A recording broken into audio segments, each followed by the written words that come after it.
Good morning, my Real News Media TV family. Thank you so much for tuning in this morning, and I'm wishing for everyone a wonderful and a productive day. And in the news this morning for November 13, 2023, woman killed, sister escapes injury in Clarendon robbery. A woman was shot dead while her sister narrowly escaped injuries during a robbery in Comfort District, Clarendon on Sunday morning. The dead woman has been identified as 43-year-old Marie Susan Smith Martin, otherwise called Browning, a vendor from Sandy Bay in the parish. It was reported that around 10:15 a.m., the two women were traveling throughout the Comfort community, selling goods from a Grey Nissan Adwagon when they were approached by a male who requested to purchase a pair of slippers. While assisting him, another male armed with a handgun pounced upon the women from bushes and ordered them to hand over their money and valuables. The sisters cooperated and reportedly gave the man their cell phones and an undetermined sum of cash.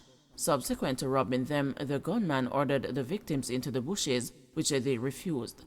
The now deceased, police said, in a bid to defend herself, attempted to reach for a machete in the motor vehicle and was shot and killed by her attacker. The sister ran into nearby bushes and escaped without injuries. The vehicle was driven away by the culprits but collided some distance away and was abandoned. It was later seized by the police. Residents find a missing man's body during search in Lawrence Tavern. A search for a missing man led to the discovery of his body along the Kushney River in Kushney District, Lawrence Tavern, St. Andrews, Sunday morning. Up to press time on Sunday afternoon, the dead man had not been identified, police said. It was reported that around 11 a.m., residents of the area were searching for a missing person who is alleged to be the now deceased in bushes in the community. While following a foot trail that led to the Kushney River, they stumbled upon a partially decomposed body protruding from the ground in a shallow grave. The residents then summoned the police, and on their arrival, lawmen saw the body in a shallow grave with the upper and the lower section covered with dirt. An arm was seen above ground from the shoulder down to the fingers. The area was processed and the body removed pending a post-mortem examination. Adult recruiters, kids warned against the gang involvement. Senior Deputy Director of Public Prosecutions Jeremy Taylor, King's Counsel, has warned the adults who headhunt children for gangs as well as the children who allow themselves to be enlisted to think twice. Recruiting of a child into a criminal organization is an offense under the Criminal Justice Suppression of Criminal Organizations Act. Adults who recruit will be given a 20-year sentence, and if you recruit them on the grounds or in the vicinity of a school or any other educational institution, you will get an additional 10 years, Taylor said in addressing the recent Ministry of Education and the Jamaica Constabulary Forces virtual anti-gang town hall meeting. The veteran prosecutor who was addressing the issue of the use of social media by gangsters to recruit youngsters was at the pains to point out that the glory of gang involvement fades once there is an arrest that peters out with a conviction. I know that nowadays when people are being recruited into these things, nobody thinks of the consequences. Nobody thinks, what if I get caught and get successfully prosecuted? Once you have a gang charge, it is the hardest thing to get bail in this country, Taylor told the forum. So here we have young boys and young girls, mothers and grandmothers, and so on, now have to be running down to the police stations to bring you an extra pair of boxers or toothpaste and a toothbrush, or to bring you food, and on top of that the police search up the food, all these kinds of indignities that you have to suffer. Nobody is thinking about that. Nobody is thinking, boy, if I actually get convicted, how long will I be locked away for? He illustrated further. In a direct address to youngsters who might be fascinated by the trappings of gangsters, Taylor said, I will tell you, 12 is the magic number. 12 is the age of criminal responsibility in Jamaica, so 12 is the age where an adult charge can be flung on you. And if you are 11, you still stand the chance that you may be taken out of your home and put in some place of safety or some place of detention, because clearly the activity you are up to, especially in relation to a criminal organization, you can't be out on the road mixing with law-abiding people. So those are some of the consequences people must think about before they go and run and join gangs and think it's easy money and power and social status, the top prosecutor added.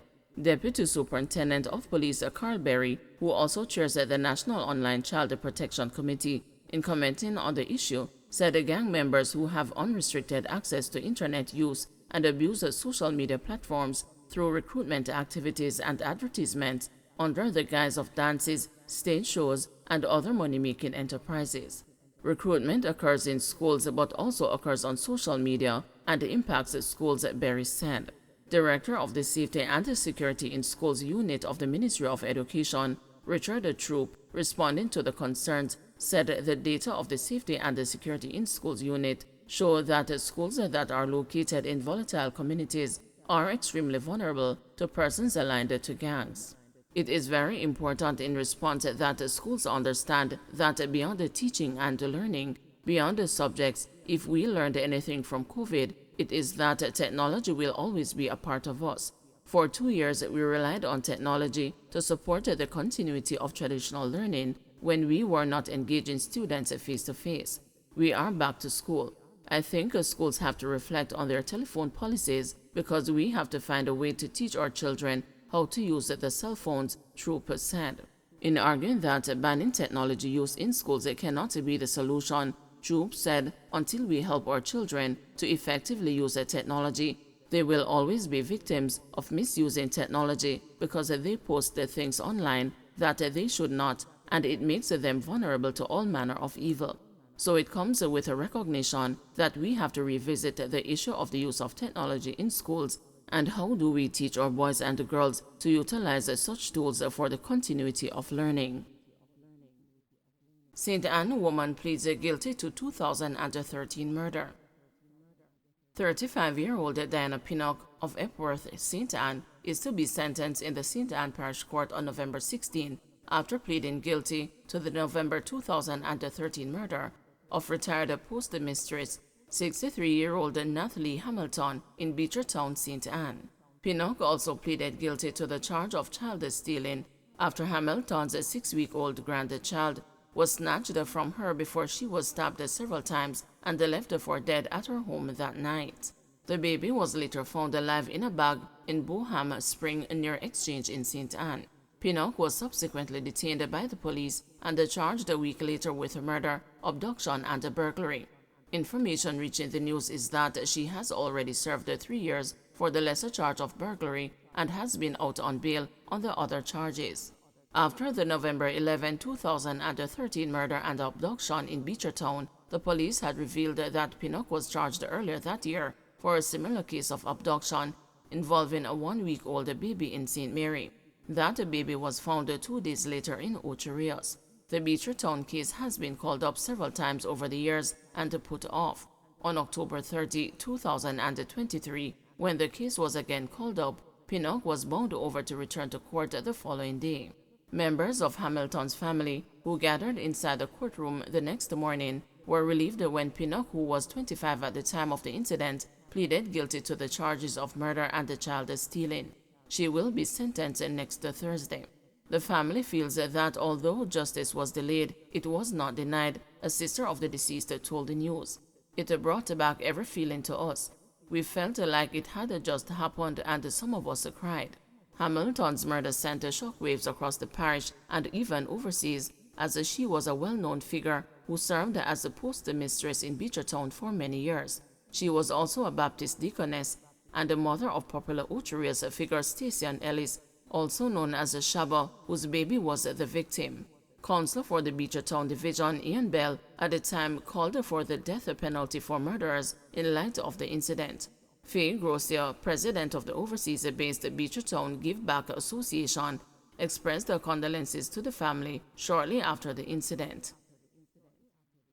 3 men shot dead in Old Harbor and Portmore incidents. Police were kept busy in the St. Catharines South Division over the last 24 hours, with 3 men murdered in 2 separate incidents. Those killed have been identified as 45-year-old Cedric Crooks of Gerger Park, Richard Manley, 46, of Christian Meadows, and a man known only as Anthony of Marley Gates in Old Harbor. In the first incident, it is reported that about 6 p.m. Saturday, Crooks and Manley were among patrons at a bar in Portmore when a gunman approached and opened fire on them. An elderly man was also shot. They were rushed, and the other man admitted that the shooting followed the one in which Anthony was shot and killed in Marleygates on Friday night. Reports are that about 10:30 p.m., Anthony was seated outside a house in the community in the company of another man. 3 armed men reportedly invaded the premises and took Anthony into nearby bushes and shot him. No motives have been established for the 2 shootings. Detectives from the police division, along with the Major Investigation Division, are investigating.